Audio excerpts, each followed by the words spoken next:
Hey everyone, what's up? On the Velar channel today, I'll show you how to convert modpacks or modpacks to zip. Open any browser and type in Modrinth pack to zip. Go ahead, go to the first site and then go to the Modrinth itself.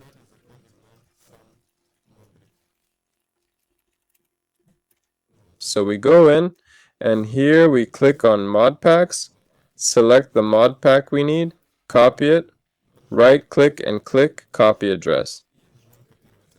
Go here, paste the link and click download.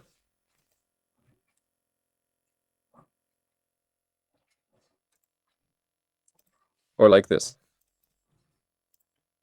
Here's the link.